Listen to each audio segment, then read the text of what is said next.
ஹல்லேலூயா. இந்த நாளிலும் கூட தேவன் கொடுத்திருக்கிறதான வேத பகுதி நீதிமொழிகள் 18வது அதிகாரம் 21வது வசனம். நீதிமொழிகள் 18வது அதிகாரம் 21வது வசனம். மரணமும் ஜீவனும் நாவின் அதிகாரத்தில் இருக்கும், அதில் பிரியப்படுகிறவர்கள் அதன் கனியை புசிப்பார்கள். மரணமும் ஜீவனும் நாவின் அதிகாரத்தில் இருக்கும், அதில் பிரியப்படுகிறவர்கள் அதன் கனியை புசிப்பார்கள். அதாவது இந்த வசனம் நம்ம எல்லாருக்கும் தெரிந்த ஒரு வசனம்தான்.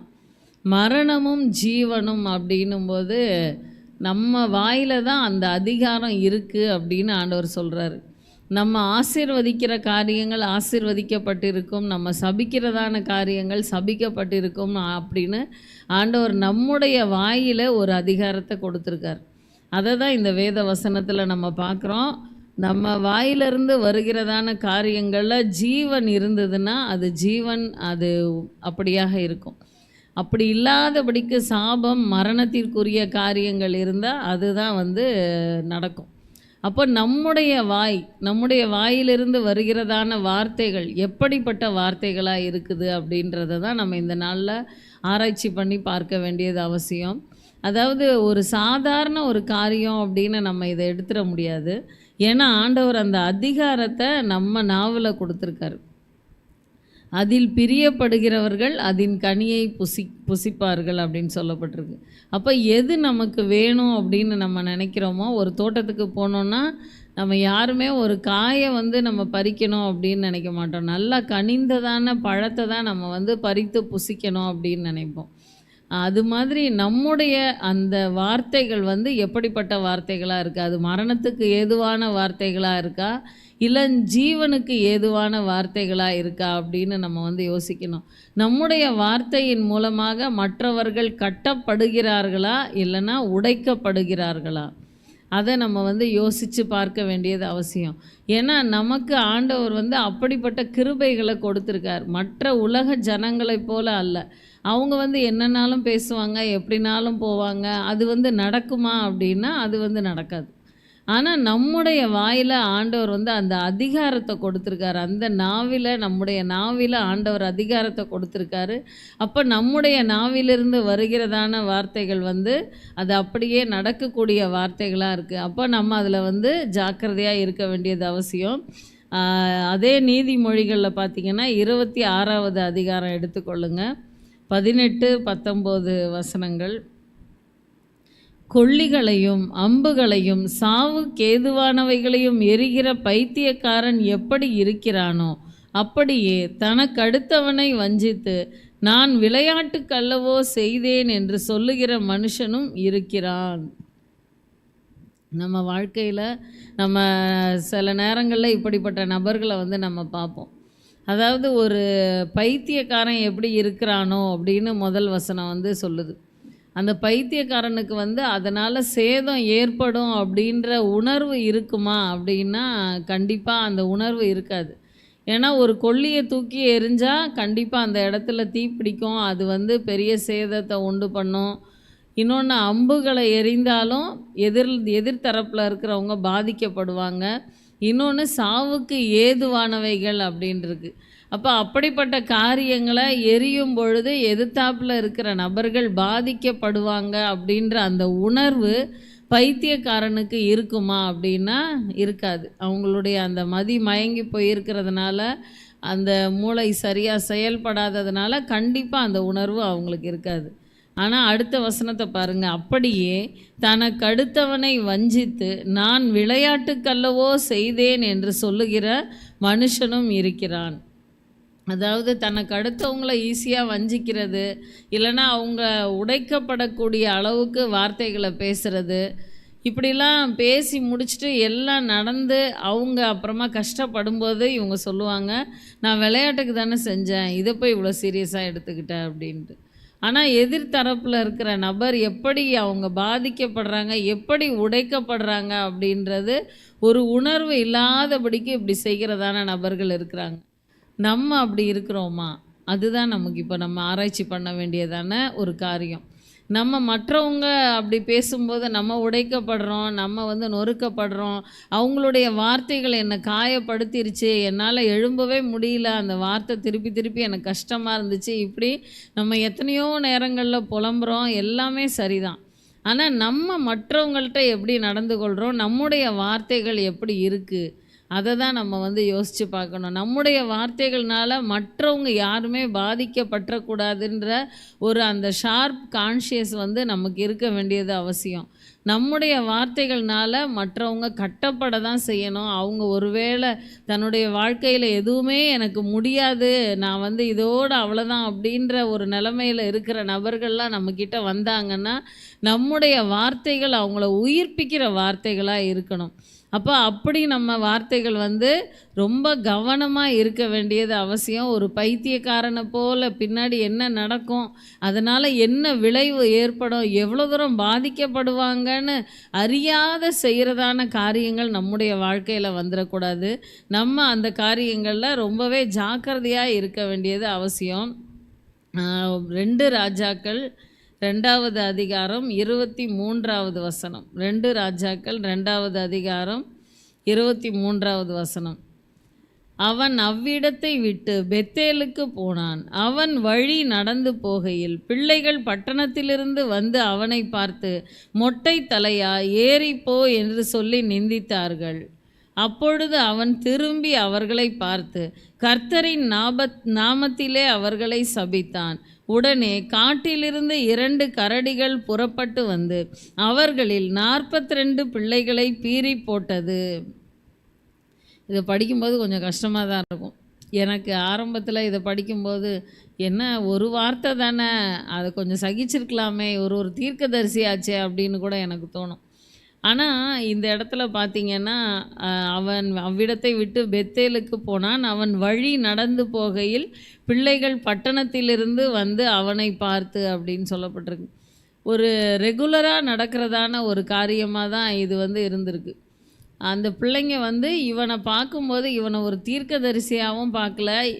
இந்த இடத்துல அந்த அவருடைய வல்லமையையும் அந்த பிள்ளைங்க வந்து புரிந்து கொள்ளாதபடிக்கு ஈஸியாக அவங்க தோற்றத்தை வச்சு பரியாசம் பண்ணுகிறதான ஒரு காரியத்தை நம்ம பார்க்குறோம். மொட்டை தலையாக ஏறிப்போ, மொட்டை தலையாக ஏறிப்போன்னு திருப்பி திருப்பி சொல்லிக்கிட்டே இருந்தால் யாருக்கு தான் கோபம் வராது இல்லையா? அப்போது இந்த இடத்துல இந்த வார்த்தையை திருப்பி திருப்பி சொல்லும்போது ஒரு குறிப்பிட்ட கட்டத்தில் திரும்பி அவர்களை பார்த்து கர்த்தரின் நாமத்திலே அவர்களை சபித்தான் அப்படின்னு சொல்லப்பட்டிருக்கு. அவர் எவ்வளவோ ஒரு விடுதலையை பெற்று கொடுத்த ஒரு ஆசீர்வாதமான ஒரு தீர்க்கதரிசியாக இருந்த போதிலும் கூட அவரிடத்திலிருந்து நன்மையை பெற்று கொள்ளாதபடி தீமையை பெற்றுக்கொள்ளும்படியாக இவங்களுடைய அந்த நாவின் வார்த்தைகள் வந்து இருக்குது. அந்த இடத்துல அந்த சாபத்தை அவர் சொல்லும் போதே உடனே அப்படின்னு அந்த வசனத்தில் சொல்லப்பட்டிருக்கு. ரெடியாக அப்போ இருந்துச்சு போல், எப்போ இவர் சொல்லுவார், எப்போ சபிப்பார், நம்ம இந்த காரியத்தை செய்யலாம் அப்படின்னு சொல்லிட்டு.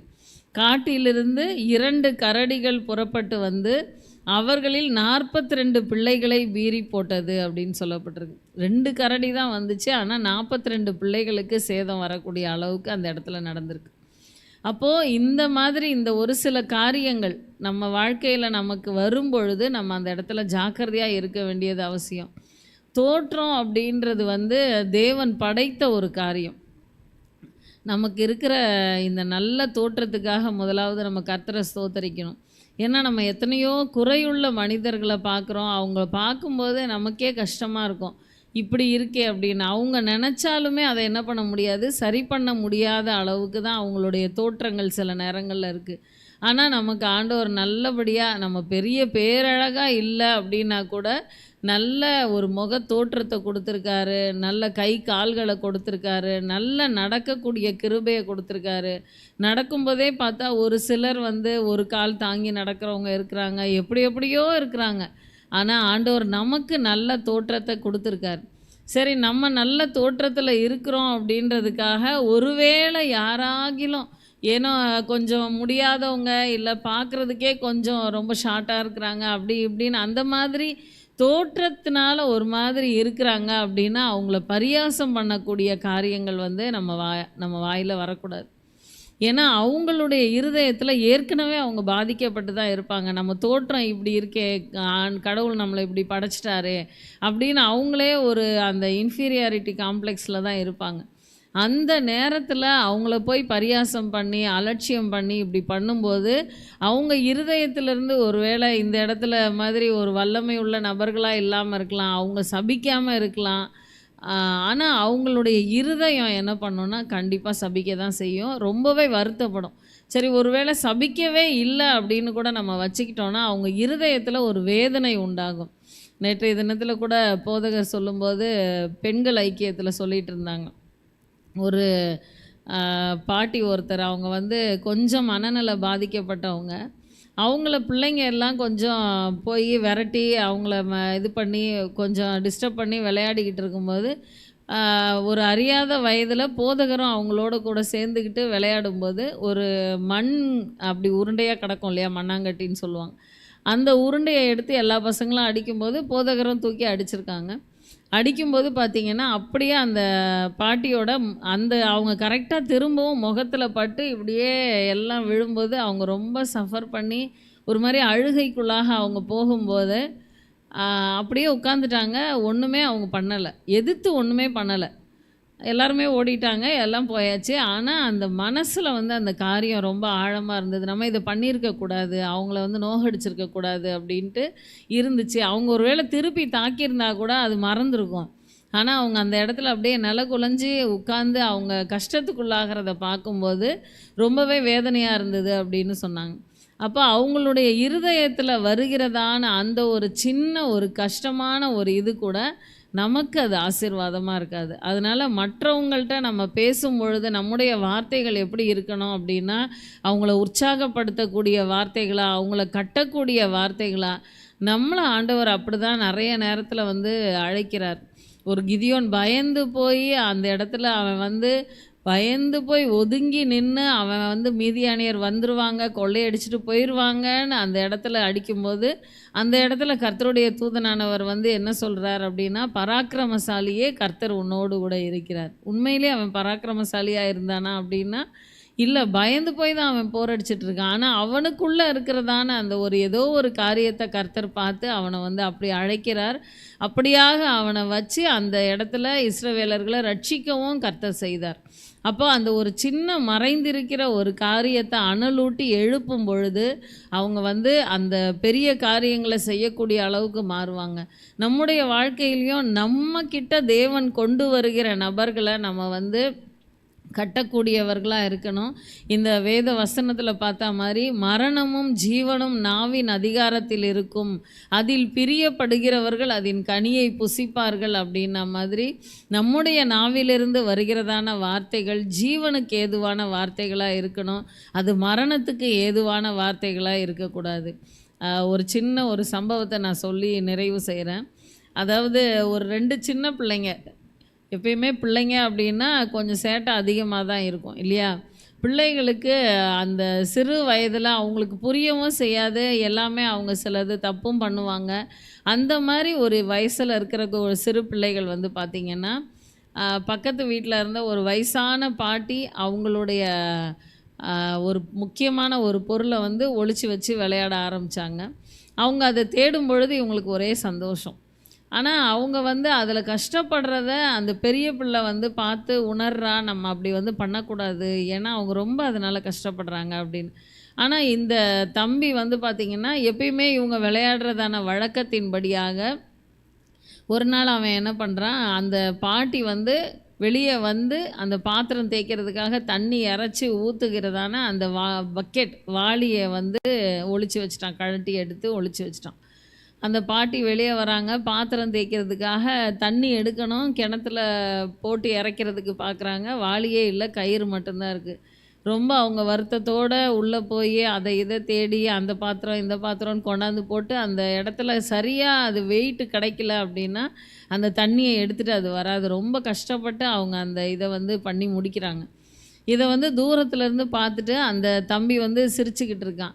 அப்போ அவங்க அக்கா வரும்போது அதை கவனிக்கிறா. இவன் தான் இதை பண்ணியிருக்கான். ஏன்னா நம்ம தான் கொஞ்ச நாளாக இந்த சேட்டையை பண்ணிக்கிட்டு இருக்கோமே அப்படின்னு தெரியும்போது, இவன் தான் இதை பண்ணியிருக்கான் அப்படின்றத அவ மனசில் நினச்சி, இவனையும் நம்ம மாற்றணும். நம்ம உணர்ந்துட்டோம், இவனும் மாறணும் அப்படின்ட்டு அடுத்த நாள் அவனோட ஸ்கூலுக்கு போக வேண்டிய ஒரு முக்கியமான ஒரு பொருளை வந்து அவள் ஒளிச்சு வச்சுட்டான். இப்போ அதை வந்து தேடுன்னு தேடுறான், கிடைக்கவே இல்லை. கடைசி நேரம் வரைக்கும் கிடைக்கல. கிடைக்கலன்னொடனே அவன் அழவே ஆரம்பிச்சிட்டான். அப்போ அவங்க அக்கா வந்து சொல்கிறா, உனக்கு இந்த பொருள் காணோன்னொடனே இப்போ எவ்வளோ வேதனையாக இருக்குது. நேற்று அந்த பாட்டியை நீ கஷ்டப்படுத்தினல்ல, அதை வந்து செய்யக்கூடாது. தெரியாமல் ஏதோ நம்ம பண்ண ஆரம்பித்தோம் விளையாட்டு போல், ஆனால் இனிமேல் செய்யாத, இந்தா உன்னுடைய பொருள் அப்படின்னு சொல்லி எடுத்து கொடுத்தான். அதை சொன்ன உடனே அவனுக்கு சந்தோஷமாக இருந்தது. அன்றைக்கி ஸ்கூலுக்கு போயிடுறாங்க. ஸ்கூலுக்கு போயிட்டு வந்த பிறகு அவன் வந்து சொல்கிறான், இவ்வளோ நாள் நம்ம வந்து இந்த பாட்டியோட பொருள் எதையாவது எடுத்து ஒளிச்சு வச்சு அதில் அவங்க இது பண்ணுறத பார்த்து தானே நம்ம சந்தோஷப்பட்டோம். இப்போ நீ செய்யக்கூடாதுன்னு சொல்கிறியா, அப்போ என்ன பண்ணுறது அப்படின்ட்டு. அப்போ அந்த அக்கா வந்து சொன்னாலாம், நம்ம அவங்களுக்கு நல்லது செஞ்சு அவங்க அதில் சந்தோஷப்படுறத பார்த்து நம்ம ஏன் இது பண்ணக்கூடாது அப்படின்ட்டு. அவங்களுக்கு என்ன நல்லது செய்ய முடியும் நம்ம அப்படின்னும்போது, ஏன் அந்த தொட்டி ஃபுல்லாக தண்ணி நிரப்பி வைக்கலாம் நம்ம, அவங்களுக்கு அது சந்தோஷமாக இருக்கும், நம்ம ட்ரை பண்ணுவோம் அப்படின்ட்டு போய் சின்ன ஒரு காரியம்தான் மலமலன்னு தண்ணி இறைச்சி அந்த தொட்டியை நிரப்பிட்டு ஓடி வந்து ஒளிஞ்சு பார்த்துக்கிட்டு இருந்தாங்களாம். அந்த பாட்டி பாத்திரத்தெல்லாம் உள்ளேருந்து எடுத்துகிட்டு வராங்க விளக்குறதுக்காக. தண்ணி இறைக்கணும்னு பார்க்கும்போது இங்கே தொட்டி ஃபுல்லாக இருக்கிறத பார்க்கும்போது அவங்களுக்கு ரொம்ப சந்தோஷமாக இருக்குது. சந்தோஷமாக பாத்திரத்தை கழுவிட்டு அவங்க உள்ளே போயிடுறாங்க. இப்படி நம்ம நல்லது செஞ்சு தான் நம்ம என்ன பண்ணணும், நம்ம சந்தோஷப்படணுமே தவிர இன்னுமே நம்ம கெட்ட காரியங்களை செய்யக்கூடாது அப்படின்னு அந்த பிள்ளைகள் வந்து முடிவெடுத்தாங்களாம்.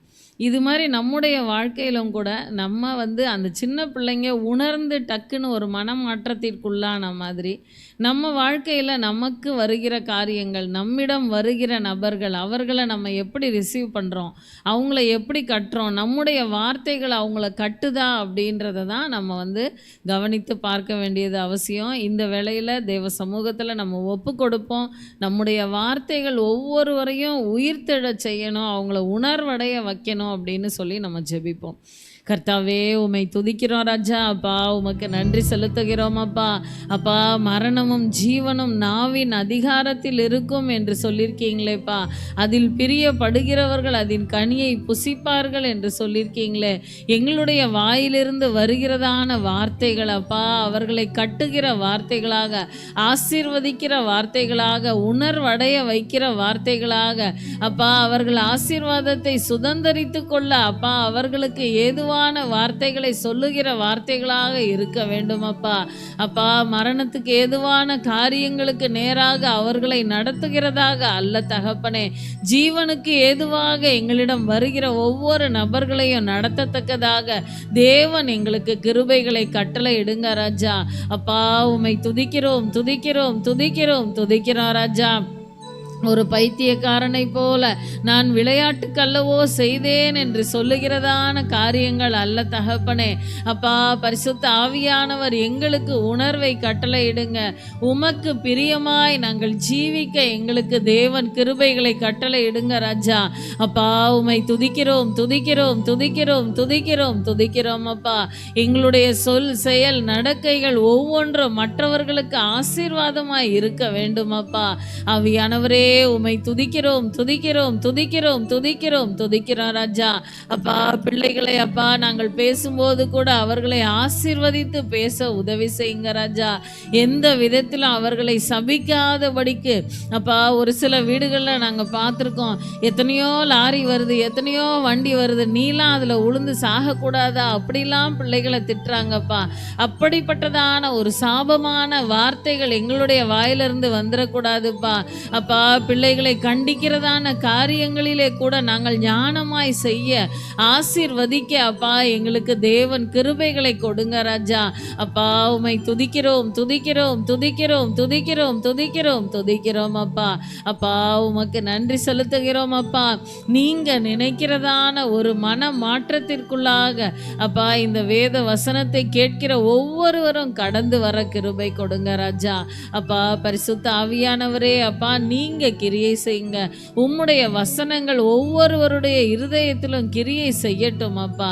உம்முடைய ஆளுகைக்குள்ளாக முற்றிலுமாய் எங்கள் ஒவ்வொருவரையும் ஒப்பு கொடுக்கிறோம். துதிகான மகிமையெல்லாம் ஒருவருக்கே செலுத்துகிறோம். இயேசுவின் மூலம் ஜெபிக்கிறோம் ஜீவனுள்ள எங்கள் நல்ல பிதாவே, ஆமென். என் ஆத்துமாவே கர்த்தரை ஸ்தோத்திரி, என் முழு உள்ளமே அவருடைய பரிசுத்த நாமத்தை ஸ்தோத்திரி. என் ஆத்துமாவே கர்த்தரை ஸ்தோத்திரி, கர்த்தர் செய்த சகல உபகாரங்களையும் மறவாதே. ஆமென், ஆமென். கர்த்தர் உங்களை ஆசீர்வதிப்பார். ஒவ்வொருவரும் வேதத்தை வாசித்து விட்டு உங்களுடைய வேலைகளை கவனிக்க செல்லுங்கள்.